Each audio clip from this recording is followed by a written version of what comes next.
All right, welcome in Cincinnati Soccer Talk. It is another Monday night. The rain has washed us all away once again, and we got a lot to talk about. We have two matches to discuss. One of them went pretty well. The other one ruined everybody's weekend. One of them we'll probably have to talk a lot more about because obviously a lot more happened in that one, and that one has a little more talking points. But we will do all of that. We will also look ahead to San Jose at the weekend, and I think there's like another thing going on this week. I can't put my finger on it. There's something. I think there's something midweek. I don't know, don't care. Joining me tonight are aligning. They are skills competition. Some of them. Some stars are aligning. Some stars have unaligned themselves. The highlight of the MLS calendar, the skills competition. Oh gosh, man. We'll get into that. We'll get into that. Fox is going to put that on the network, right? That's save it for the show. Save it for the show. All right. Joining me tonight is our man behind the scenes who helps do a lot of our producing. The show's going to be a lot smoother tonight because I'm not going to have to walk and chew gum at the same time. So Josh Dye is with us. Josh, thanks for joining us. Pleasure filling in quite literally last minute. Last second filling. But we love it. Last second filling. I love it. You know, I'm always on the ready. It means I'm going to go to you first for every topic. You know what? I'm ready. I'm ready off the cuff. It's all the feelings will come from the heart and the exhausted brain that I have had over the last 15 days. So. Mm-hmm. And Jason Ashcraft also joining us. Jason and I, if you're watching this live, we are both wearing our probably paid way too much for it World Cup hat. Yeah. So you have the cool. You have more U.S. focus. I got the Rob Lowe style where it's just the league. It's just the event itself. If it would be better if it actually just said World Cup in plain, text. Yes. There you go. It does on the World back, Cup is there. Wear it backwards on the back. Yeah. So we are ready to rock and roll tonight. This is gonna be a fun one. Some people enjoy the shows more when there's a really bad match to talk about. There's a little more fireworks. There's a little more anger. It's the angst sometimes drives a better show. And if that's the case, then we might have a cracker on for you tonight. Let's get right to it, though. Our opening segment, we got to do it. Brought to you by our friends at Apollo Home. It is our What's Hot, What's Cold. Jason, I'm going to start with you. What is hot? What was hot was FC Cincinnati. What was hot was FC Cincinnati on Wednesday of last week, putting 4 goals up on the Vancouver Whitecaps, a team that had only given up, if I remember correctly, 11 goals all season long. Mm-hmm. And FC Cincinnati comes out and I wouldn't say puts a hurting on them because FCC also gave up 3 goals. But, to put 4 goals on a team like the Western Conference leader, Vancouver Whitecaps, I think that was pretty hot for me. Yeah, no, it was a great start to the, hopping back in it and just a great match. You felt good. Wow, yeah, top team in the West came in and they got shown up. They got shown what we got. We're on a roll now. It's all clear skies ahead for us. Yeah, nothing can possibly go wrong. No, what could go wrong? We got some team that's having a crap season has already fired their manager coming in. They got like half of their 2 teams having to play right now because their roster is in so much flux. What could go wrong? Josh Dye, let's go vibes only show notes here. What's your what's hot tonight? What's hot? I will go with Pavel Buka, the offensive wingback. He has been quite the revelation. We saw it a little bit dipping into before the break where he was just like, oh, weird what happens when this team has a ball progressor at a spot that requires a lot of ball progression. When they've built this roster to have somebody who can pass the ball, And a guy that can pass the ball playing that position, weird, looks good. So yeah, he adds a brace on Wednesday and looks dynamic in the first 10 minutes on Saturday with another assist. So I think the Pavel Buka experiment as an offensive wingback has been great so far. Great. Yeah, we've talked about this before. Like, obviously, we're kind of having to find spots to play these guys because we got a lot of guys we want to incorporate and so many logical spots for each of them to go. So having Buka move out to that position and be effective, at least on the front side of the ball, on the offensive side of the ball, pretty good. Let's go to our man Justin Blair chiming in. Valenzuela's catch me outside moment was his hot. Catch me in the tunnel. Come see me then. That girl is worth like $100 million now. What? Oh yeah. Well, big baby or whatever. Cash me. Yeah. Hopefully, Dotto doesn't go the same path as her and make some of the same career choices and online content. Or do whatever. Or do I don't know how that like, goes. What's a bigger story? You get that bag however you can. I mean, absolutely. Cold for Justin has FC Cincinnati's conditioning. Yeah, I mean, hey, conditioning looked pretty good on Wednesday. It was it was everything after that. And obviously this is a time of the season where that's going to matter a bit. Obviously you come off of this crazy break, but it's a congested schedule coming up. You have your other cups and whatnot starting up here soon. So it's going to be some schedule congestion. You're going to need a rotation. You're going to need guys to be able to go 90 to show out.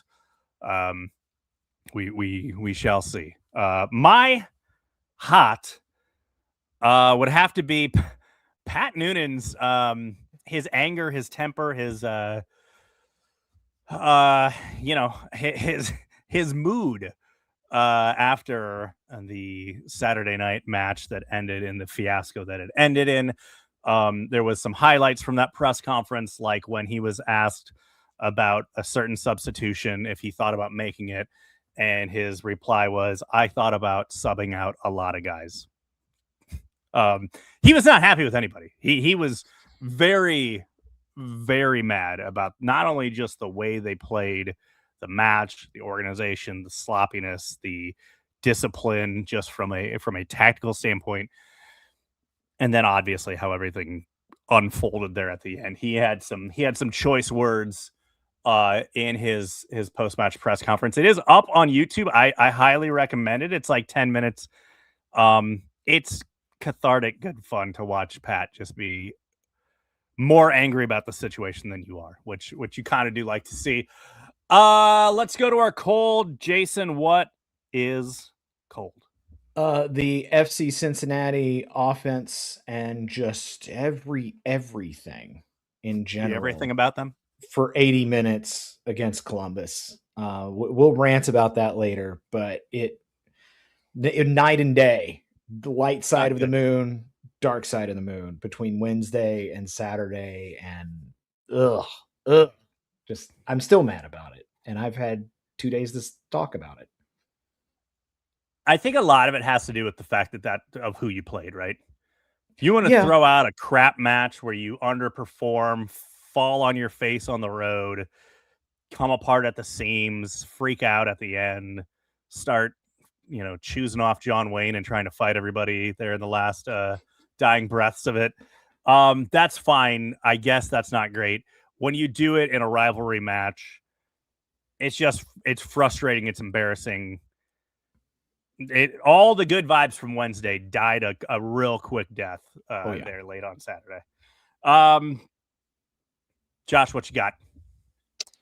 I'm going vibes based. The Pavel Buka wingback experience, parentheses defender, parentheses, is going to be my cold. Listen, you're asking this guy, and I don't blame him a lot, right?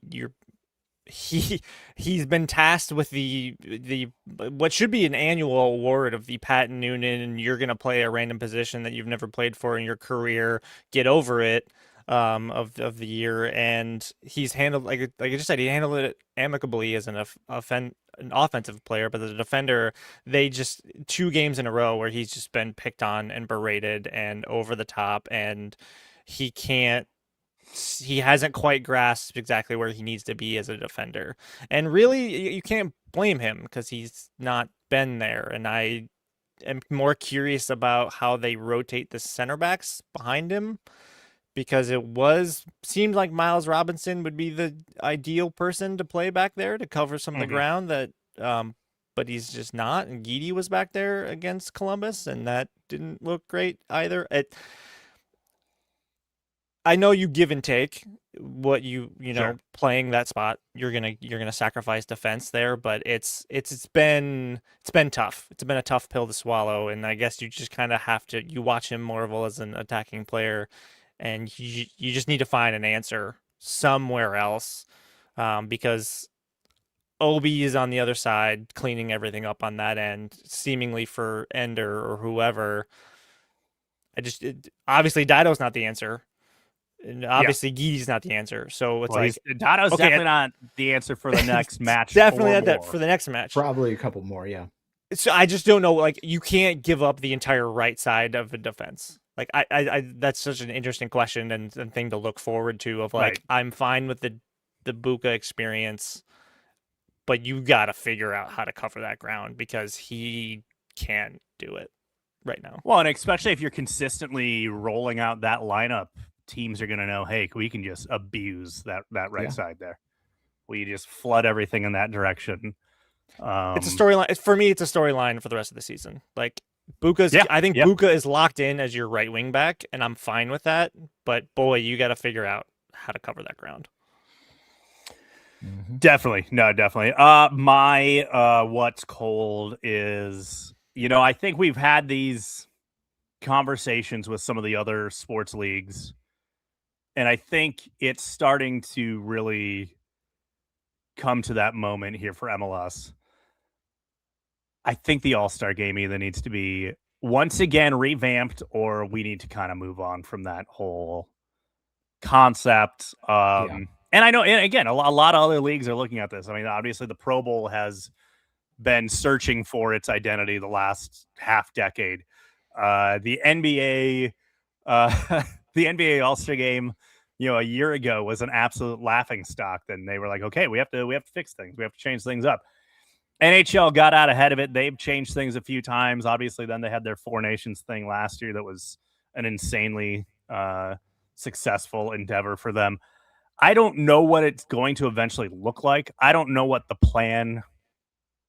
I don't know. Maybe is it? Is it where you kind of do what the NBA and some of these other ones are doing, where you go, all right, we're going to pick the top, 4 vote getters.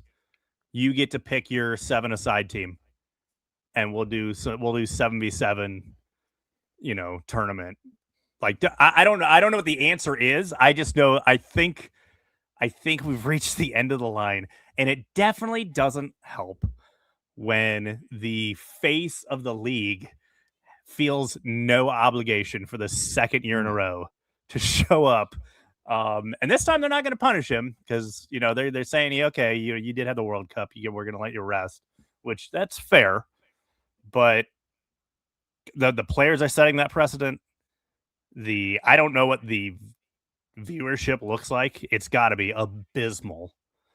I think it's time to either completely redo it or move on, because right now the current thing that we're looking forward to, air quotes, looking forward to here this week, it's pretty cold. It's not great. If there was ever a year to just let it quietly go away, it would have been this year. It's a busy summer of soccer. Yeah. Like, you don't need this. It made no sense. No, just let it go. You're coming off of a month of guys are on break already.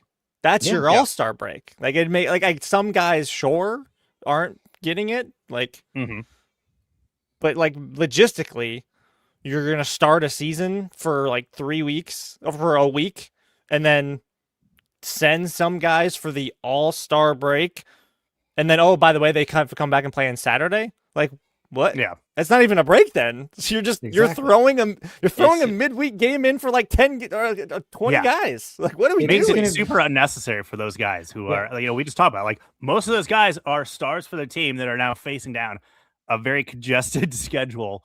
The last thing they want to do is get on a plane and fly to Charlotte and dork around in a game and it's a skills competition for 2 days. Like, and God forbid somebody get hurt. I think luckily I don't think we've had anything crazy like that in a while, but I haven't. At any moment that can change, right? Yeah. I will say I do miss like a Caleb Porter getting chewed out by Pep Guardiola because he had a guy go in way too hard against Bayern way back when. That was great theater. That was great theater. That's one of the best highlights from the All-Star game of probably the last decade. For sure. Is a post-match handshake gone awry. I think that's the best. I think your answer, and you touched on it with NHL. So NHL, if those who don't know, they have switched in the years where they have now, because they're in like divisions, so they now do the All-Stars of the divisions, and they do a 3-on-3 like mini tournament throughout one day. It's like mini periods, whatever. And it's great. It's entertaining. Guys care enough that it's like, because you're competing, you're still fueling these guys things. I think, and I don't know how they could do it because it would take some agreement and it would take MLS acknowledging another soccer property in this country. You have TST. Partner with a TST or just straight up steal their format. Like, who cares? Yeah. Do a like regional, hey, when they go to the sprint season, you're going to get divisions. That's when the calendar changes, that's the perfect time to do it. You have divisions, you have 3-on-3 tournament, you do it TST style, bing, boom, boom. Like, I know, like, I get you want MLS and Liga MX and do all that stuff. Like, have Liga MX send 2 teams. Like, I don't care. Yeah. But, like, sure, you can have fun with this and not make it such a overly redone, like, the skills competition is great. I love the skills competition. I think every skills competition in every sport is awesome. If you don't know about the Japanese League Baseball bunt competition for their All-Star game, it is electric theater. Yes, they have a bunt competition, and it rules, and it's the best thing that's happened in baseball in the last 20 years. The skills keep those, but you can have fun with this and still let these guys compete and not be such a serious thing. Like, who cares? These guys don't want to play 90 minutes. You're forced to do these things, like whatever. TST style. Well, and if you move to like a small field 7v7 style, you can have a little more of the crazy and one style, like, trick shots and guys like just really kind of trying to show up for the crowd without and hire that guy, the hype man that and one had. Yeah. That would run around the court. Find Escalade. Yeah, Escalade. That was his Escalade. name. Maybe the white guy can be available to kind of also professor. just like the professor. The professor. Yep. Get him out there. I'm sure hot sauce is around here somewhere. Listen, guys, you're cueing you are cueing me like 14-year-old me watching ESPN2 and after school. Oh, I was all about the NWINX Save Tour. You know how, like, I think most men are this way. We have like the pair of gym shorts that we probably should have got rid of 15 years ago. Oh yeah. Mine is that you mow the lawn in a lot of times. Mine is a pair of and one gym shorts. Nice. Those are still in the arsenal. And there's like 3 sizes too big for sure. Oh, 100%. By design, not because you bought them 3 sizes. Like, no, they are just these are mediums and they are to your shin. Yeah. They look too big on me now. I had these when I was like 15. And we used to be a proper country. Yeah. Get rid of the Savannah Bananas and bring back and one. There you go. Is that what we're doing? All right. That was our What's Hot, What's Cold, brought to you by our friends at Apollo Home. Apollo Home is Cincinnati and Dayton's premier HVAC, plumbing, and electrical home service company. If your AC is under more pressure than a goalkeeper in a penalty shootout, Apollo Home will make the save fast, friendly, and reliable same-day service. Keep your home running like a champion. Give them a call, send them a text, or visit apollohome.com. All right, we stalled way too much. We now have to talk about hell being incredibly real on Saturday night. Your final score: Columbus Crew 2, FC Cincinnati 1. Your lineup for Cincinnati, it was actually the same lineup rolled out at the midweek for the restart of the season. Celentano in goal, a back three of Robinson, Miazga, Guidi, Echenique, Obi, Dotto, and Buka in the midfield. Obviously, Echenique and Buka are playing that wingback position. And then you had Danke and Mbomodem up top with Evander there, kind of running the attack there in the middle. So yeah, this was the same lineup we had on Wednesday. We saw this. It looked pretty good on Wednesday. Thoughts on this being rolled out for the second time in 4 days after a break? I thought, based on what we had seen Wednesday and what we had seen against Burnley and what we had seen before the break, that this was a good idea for the most part, because going into the game, you think Columbus is not on paper, not a very good team. They don't score a lot of goals. Maybe we can hold them to less than 3 goals. And you typically lately haven't had any concerns about Evander and Denke and Buka and those guys all getting goals. So why not? Why not roll out what's been working? But once again, the movie of let's go up to Columbus and completely forget how to play soccer and look completely unprepared. That movie came out again. And once again, we look like crap playing in Columbus. And doesn't matter what lineup it is. So it's a theme that repeats itself, right? Yeah. I think lineup wise, like, I don't know. I think you question where Andre Chirilla is. Like, that's kind of was the running bit of like, where in the world is Andre Chirilla? Because he seemed to be on the up before the break, and it was like, oh, finally they've hit on a young kid who can just slot in and eat no salary but give you incredible minutes. But I think as I look at this lineup and I think about how Pat Noonan trusts guys, he has done in the past, I think this in his brain was the best 11. This is getting the 11 best players that in Pat Noonan's mind on the field at the same time. He's obviously really loved the Guidi experiment at center back, and I think there's a lot to like there. And I think for better and worse, and mostly worse, and incredibly worse, he will trust Matt Miazga to run the center of the defense. And I think Chirilo being kind of the only real question mark, I don't think there was really any question that this worked Wednesday. Of course it did, because this is for Pat. This is the best 11 players that you can get on the field, and we'll figure out how they're going to attack it and how we're going to maintain the ball. And as Jason mentioned, like, there's nothing to worry about in the offense because the offense is clicking. Denke is going to score goals. Vander's going to find them. Buga's going to make runs. Bomodem's going to find spaces to clear up. It's all worked. So I don't think there's a question why it shouldn't have been rolled out. That was the concept in a lot of our heads, and probably Pat's head going into this match, and that was how the lineup rolled. It was a good start for the Orange and Blue. It was a solid start to this match. They played well, looked organized, looked threatening. They get that early goal as Denke is able to kind of clean up that loose ball in the box off of Evander. And it's, we're off and rolling early, and you're thinking to yourself, this could be a match that we really make a statement here. We go up to Columbus and we're catching them at a good time. we've talked about this. They're kind of rolling out a makeshift lineup. They have transfers that are kind of hung up right now that haven't come in yet.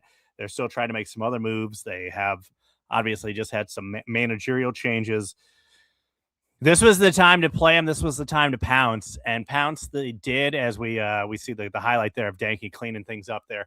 And it was like, oh, hey, we're off to the races. A goal in the 9th minute, which is actually, I believe when the opening goal was in Wednesday's match was also in the 9th minute. So good start once again for the second match in a row. I felt good. And then I often, point out the fact that when it comes to tactics, I'm not Mr. Tactics. I don't see the game in that way.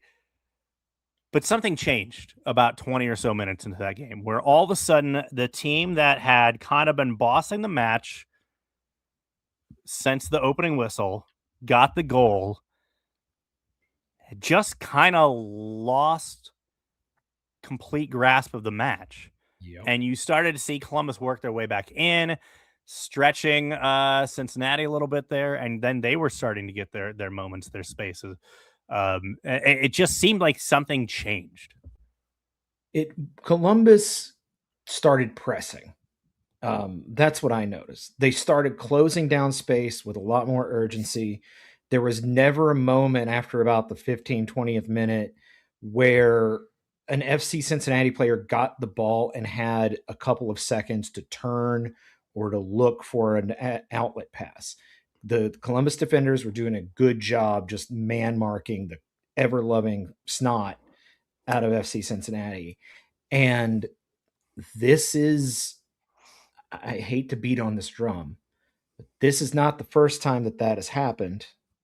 This is not, and not just this year, but years and years of this, where FC Cincinnati plays a team that is really pesky and pressing tough like that, and they suddenly forget how to play soccer, and no one is making that extra run to get open.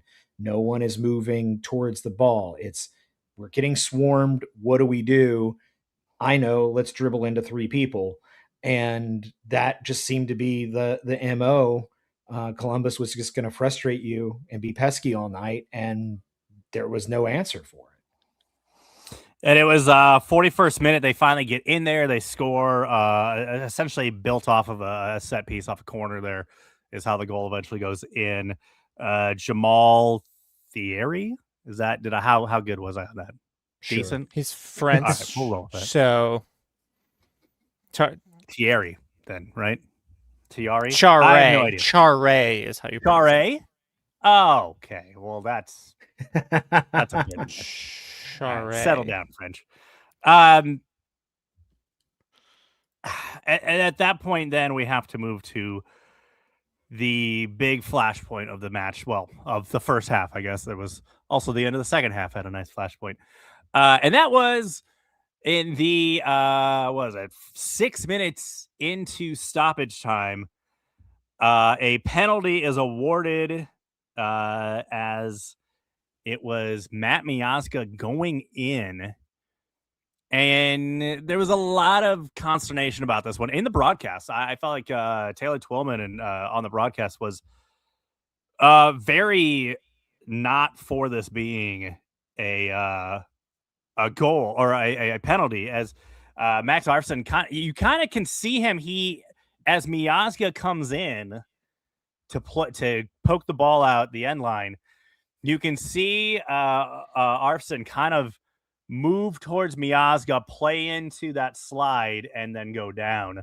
Kind of, jumping into the oncoming traffic that was Matt Miazga going to ground in the box. Terrible idea. Never an amazing decision to do that, especially when the ball is like near the end line like that. Like it's not in the most dangerous position in the box. He's not like just dribbling straight in on goal. Like it wasn't the most impending threat. But Miazga makes this play. He gets most of the ball. Obviously, Arfson jumps into it. Did he make contact at all? That's what I kind of on Maybe the I'm back end of it, he hallucinating it. gets the ball, and then on the back end of that, he does get Arson, who again, who kind of like, as you see, kind of like leans his way into the slide to get that full effect and draw the penalty. We can hate it. We can think it's garbage. At the end of the day, it counted, and it was your veteran center back that put the club in that situation. And there it was. And then you are now heading into the break after having a great opening to this match. You head into the break down a goal, losing this game, kind of losing your cool, as obviously there was a lot of frustration with the fact that penalty gets called there at the end. Go ahead, Josh. I have such a huge problem with this call. And then, like, yes, obviously we're all mad about it. It's whatever. From an objective, try as objective as I can be, this is terrible refereeing for me, because you are rewarding a player who has no intention of playing the game. You mentioned, and you watch that highlight back, Max Arson looks at Matt Miazga in the face as they're running to the end line, knows that Matt Miazga is going to go for the ball, and Arson makes a beeline to Matt Miazga's legs. He has no intention of trying to shield, trying to play, trying to do whatever. He is absolutely playing for the penalty. It is a dive, if anything, in my book. And the referee giving this penalty is rewarding terrible, terrible soccer, because you're not rewarding soccer. You're rewarding, in the grossest way, like garbage play. Yeah, because I mean, you have Max basically giving up on the ball. He's not playing the ball. He's no intention of playing the ball. No intention of playing the ball. He's playing Matt Miazga's legs. And listen, I will secede that Matt Miazga does not need to leave his feet. That is Matt Miazga being not confident anymore in his ability to run and close that down. He's making a lunging play. You leave your feet, you're opening the referee to make a decision that is often going to be wrong, and in this instance, it was very wrong.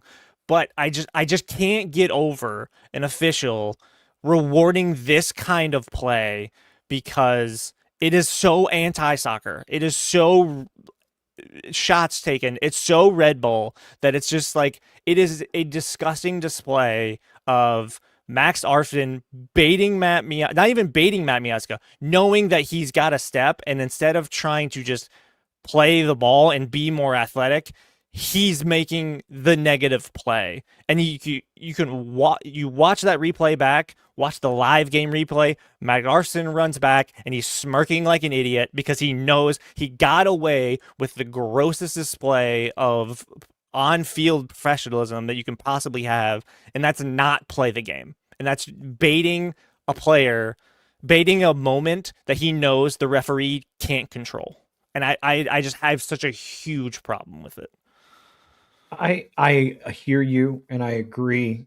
I need to reiterate that, and you already did concede this point, but the fact that Miazga, a guy who has played for as long as he has played, won't stay on his feet in a situation like that, I think that's almost as inexcusable as the referee blowing the call. And if you watch the replay, Matt doesn't need to leave his feet. That ball is out.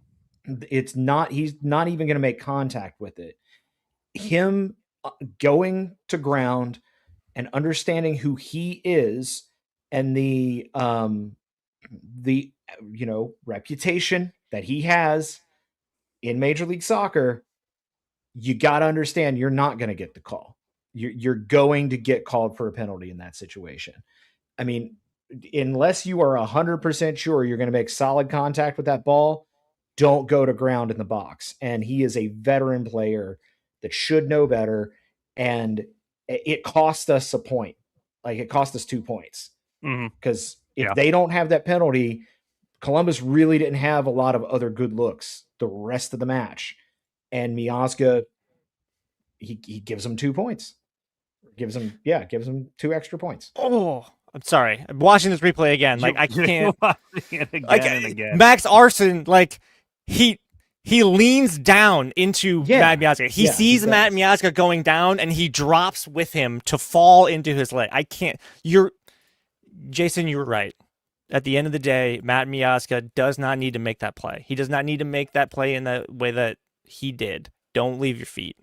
But I can't but get rewarding that. It's awful. You can see the replay, and VAR checked it. VAR saw him make this with checked that it angle fairly quickly, though. Too they saw him make that contact and said Max Arson initiated this it's like it's the NBA where a guy jumps into the foul, and the ref gives him like a 3-point like foul. Like they have killed this in the NBA where you can replay it and you can see the intent of the attacking player.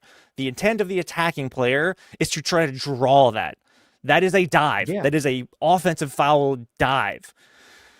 But yes, Matt Miazga can't leave his feet there. It's incredibly irritating, and it just drives me nuts. And if he's another player, I don't mean to derail. I can't. If it's another player, if that's Miles Robinson doing that, maybe VAR decides. I'm reading too much into it. But if it's Miles Robinson doing that, now you're going with the Miazga has how many toppings are on the pizza that are going to be in the thing? Yeah, I personally like olives. Pro referees might not. So, we'll jump kind of ahead into this game here in a second to the clown show that was the last breaths of this one. But we talk about Miazga making the poor choice to go to ground, not trusting himself, kind of having the lack of confidence in his ability to just close that thing out, and he goes to ground. You can also look at the first goal, and the guy that got left flat-footed was Miles Robinson. And I think there's a lot of talk that's been kind of going on throughout the season, and it's continued, and it's given more life this weekend about the fact that this club has put a lot of money into its 2 veteran center backs. One of them is on a DP contract. And at the moment, I would say neither of them are guys you are really overly confident in their ability as we move forward in the season. Yeah. As you see there, Miles just kind of, he's just going to kind of left just kind of in no man's land, like kind of ball watching that one. And then you obviously have Roman might have should have come out, but yeah, possibly. You're right. But I mean, if Miles can't just be there standing there marking nobody. I think the Miles discussion, I'm like 50-50 on it. On one hand, I think it's getting to meme level, like it's getting to thanks Obama type meme, where if anything goes wrong, because I don't want to call anybody out, but there is another outlet who made the comment when he was signed as a DP that he was in a no-win situation. No matter what he did, if he's playing really well, yeah, but you're eating up a DP contract. You should. I think it's correct. I don't know. I don't like making like preemptive judgments on things. However, his play, I don't think, is built up to the DP. I think that is where I'm coming around. His play is not helping him beat the charges. I will say, when you give a guy, and this happens in sports all the time. I think as a Chelsea fan, when Fernando Torres was given this crazy contract and this huge transfer, it was impossible for him to live up to it. Right? You give a center back a DP contract, which is just not a thing done in current day MLS. That's just not where you're putting your money. That's not how you're building your squad 9 times out of 10. When you do that and everyone goes, oh, that's not what you're supposed to do, that's not how you do it, you are setting yourself up for any time there's shortcomings by that player. It's, well, see, that's why you don't do that. See, he's not worth it. When if he does have a good match, you go, good. He's actually earning what he should be. He's earning his paycheck today. And that ends, and it's not fair, but it is how most people are going to see it, right? It's how most people are going to process that. Yeah, and that's kind of where I've come to now. I think now that what's done is done, and you see that he is not really living up to it. Yeah, I'm like, yeah, you're kind of wasting the DP slot on him, but I'm also you're getting Max Tam for Miazga. You're giving not Max Tam, but Tam to Teenage Hadabi. I mean, there's so much money in that back line that is just being lit on fire right now. The Teenage Hadabi point is for me like, yes, like I agree with the sentiment that like it's a no-win situation for Miles Robinson because of all the points you guys have mentioned, so I won't reiterate them. But to me, there are worse contracts on this roster build that are eating up even more valuable space. Like, yes, Miles Robinson hits at the max budget charge because he's a DP. That's okay. That, yes, you're going to get the criticism for that. But you have, as you mentioned, you have Max Tam and Matt Miazga, which was a gamble in the first place to bring him back after you already kind of had some interesting comments in the offseason about him. And you also kind of saw his play dip. And then you inexplicably brought Teenage Hadabi back, who was already dealing with massive injuries on top of seeing his performance drop. So those two roster spots. It's also been a hot minute since Miazga's been able to play a full season without getting injured. I mean, Teenage Hadabi has what? Does he have 100 minutes played this season? Does he have 200 minutes played? 200 minutes. Somebody did the math, and it's something like he's being paid something like $2,000 and some dollars per minute that he's played. And I'm not gonna like pocket watch a billionaire who owns the team, but you're in a salary cap league and you get like, you're right, Josh. I think Tam is like the most important of those roster mechanisms. And they're not using that for maybe another center back or another midfielder that they desperately need, or any number of positions. That's from. I mean, he's been great, but Ayub Jabari is the same way. You paid a transfer fee, which hits your books on your cap. Hits your cap for what? What is that performance that you're getting out of him? Like, they made more decisions than the Miles Robinson DP contract that made me question, like, you're really going to hurt your depth with this, because all of a sudden, if those guys don't pan out, shocker, they haven't, you're shallow everywhere. And then, guess what? Pavel Buka is your best right wing back. Your midfield is just skin and bones at this point because, and it's not, I mean, you're sitting on, it would be super great to be able to go out and buy a nice Tam number 8 in the midfield to eat up somebody with pace, to eat up runs and to eat up the midfield and be a bulldog in the midfield. Oh, sorry, we have to settle for Dado, who's never played the position and now can't play the next game. Like,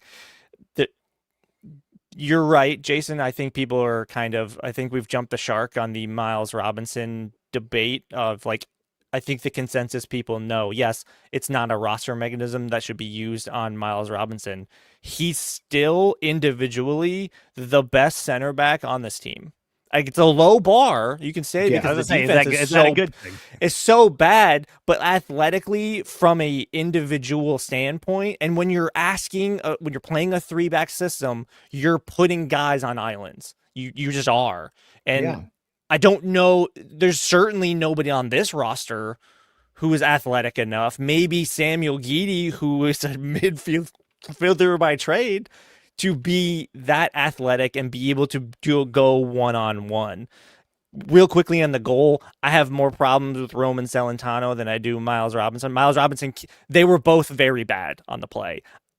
Roman Celentano is still an above average MLS goalkeeper because he's so hesitant still. At this point, I have no idea why he's so timid to come out and collect that ball, or at least get a hand to it, because it's inexcusable at this point, but I digress.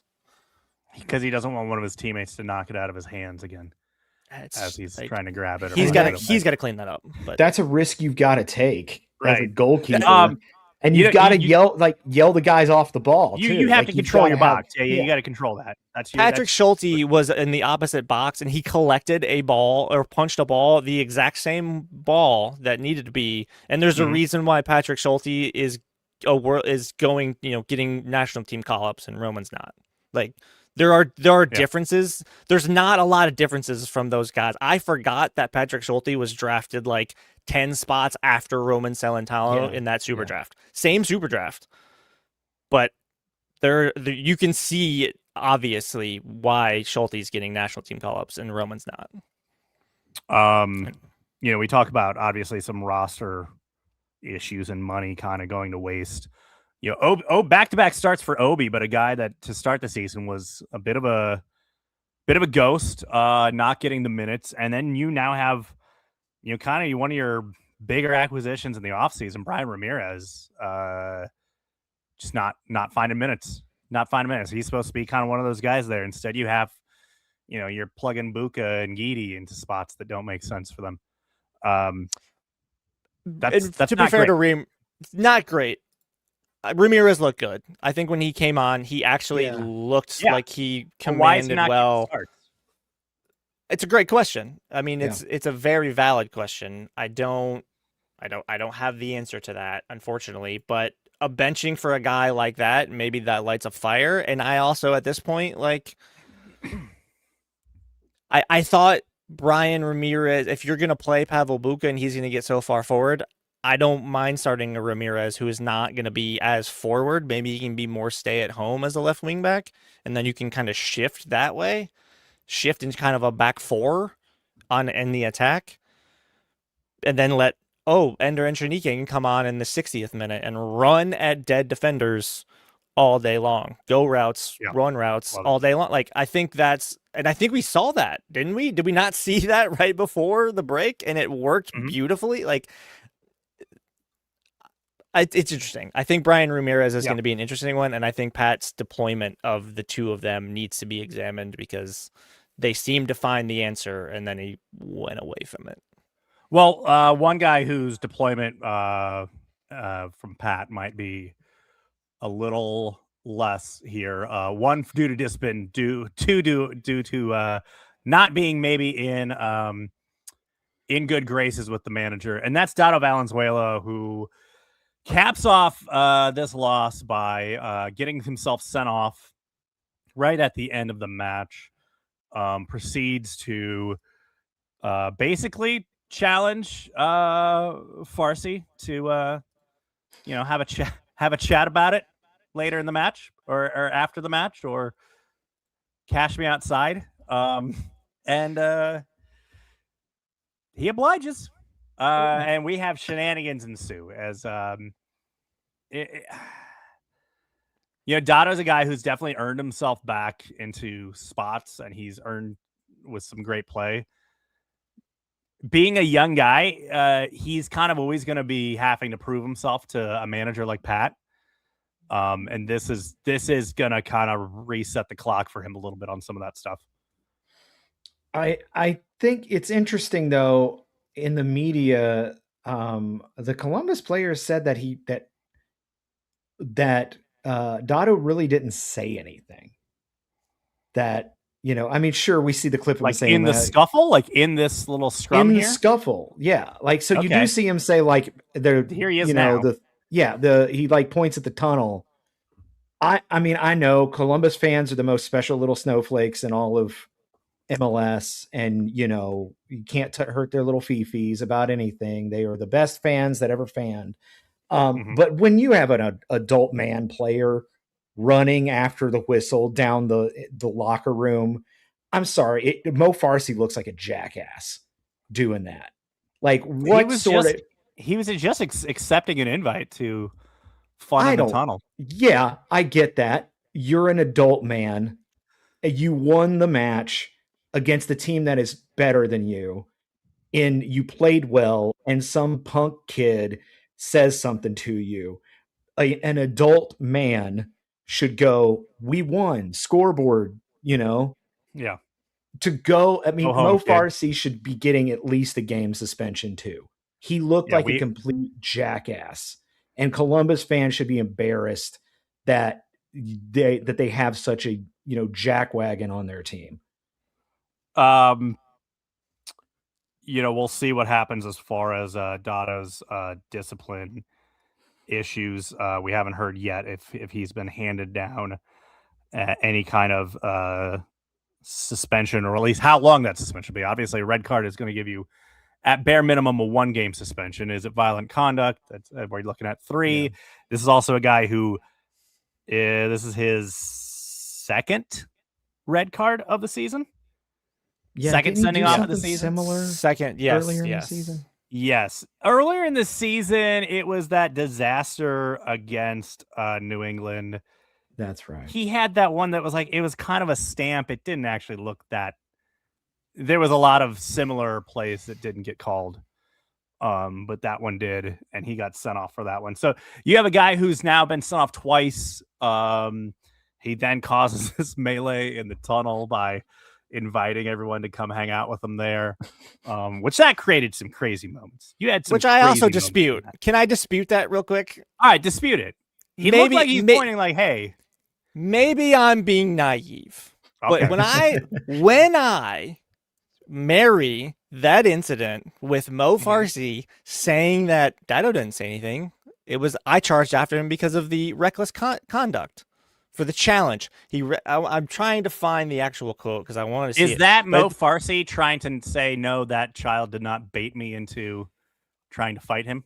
And that's and if he did, great. But that tells me that Dado didn't say anything. So in my brain, I'm marrying what the guy said who's charging after the child. Sure. He didn't say anything.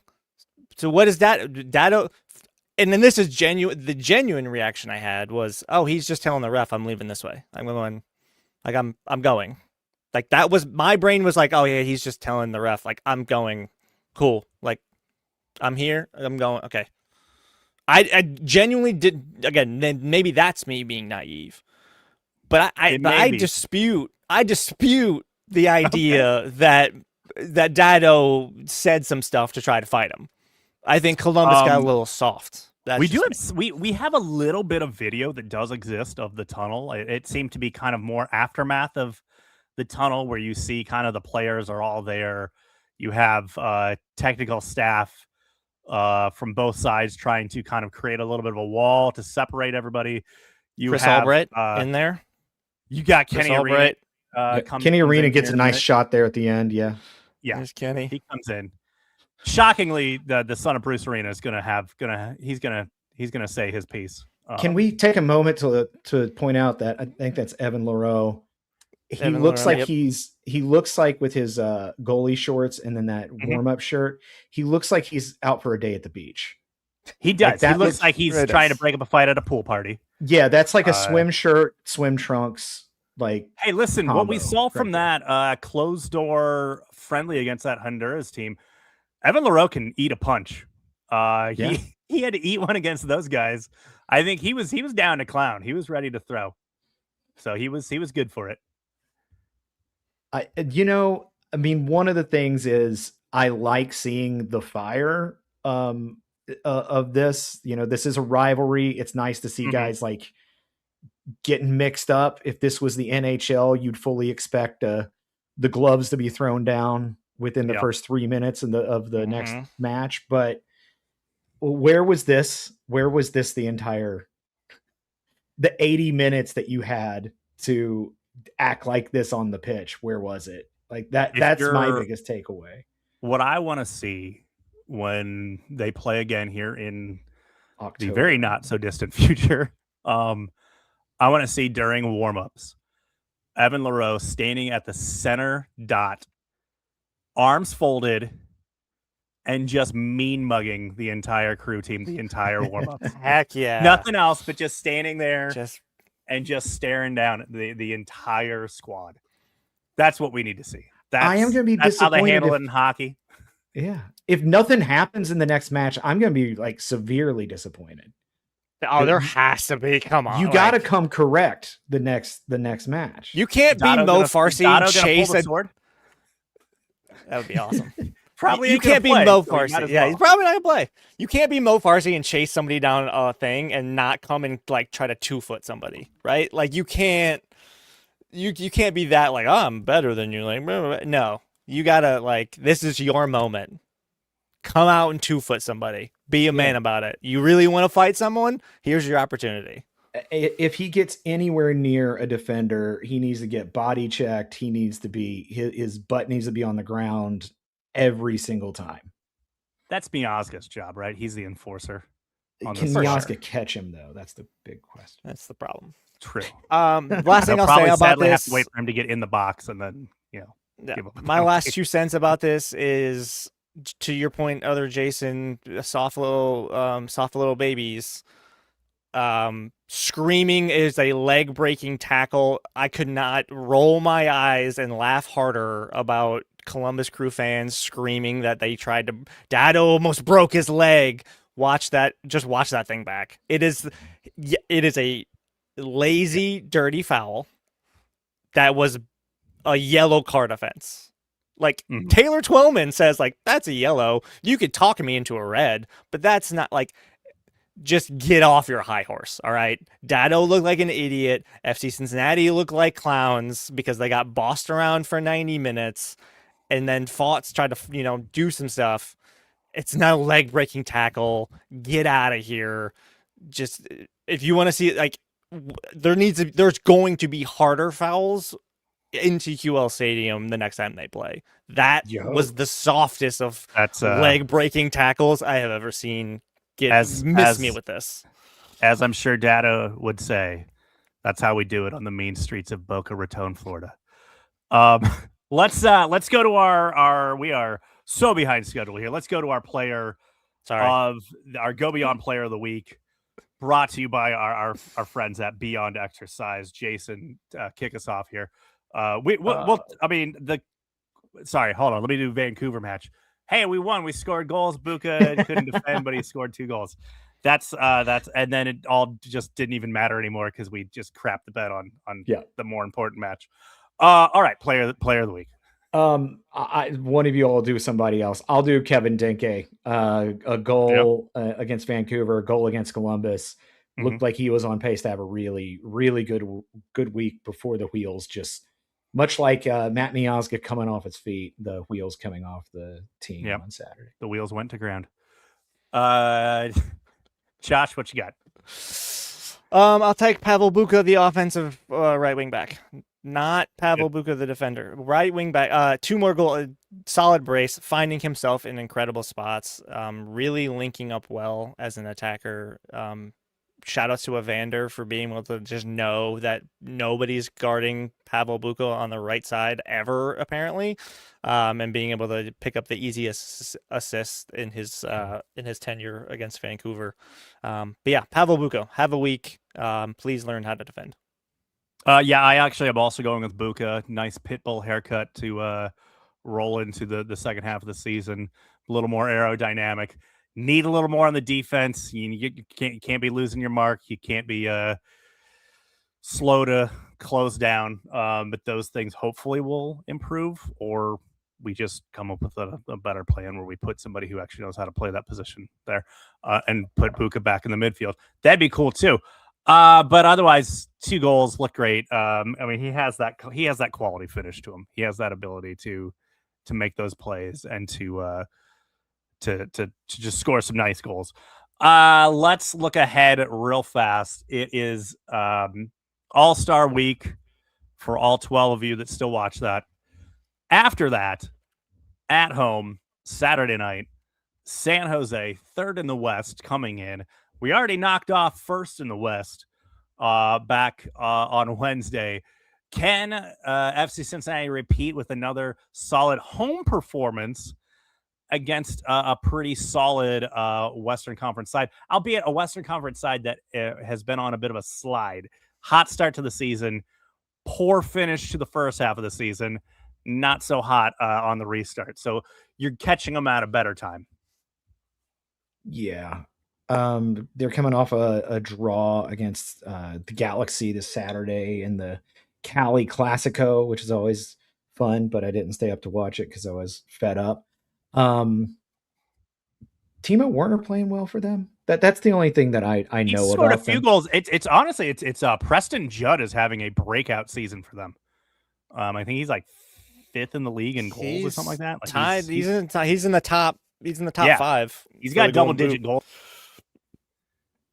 Werner's been fine. He started hot. I don't think he's been very Timo Werner since then. But so I mean, if I'm going from my recollection of Timo Werner at Chelsea, he is almost 90% of the match he spends offside. That's at least the guy I remembered. He is, and then he obviously throws his arms up in the air and wears a long sleeve shirt, which good luck with that. Scored in April 4 goals and then hasn't done anything since. Oh no, 3 games since. It's been 3 games. Seems about right. What the heck? 3-3 draw. Let's get crazy. I was gonna say quick prediction. There's Jason. I love it. 2-0 to the FC.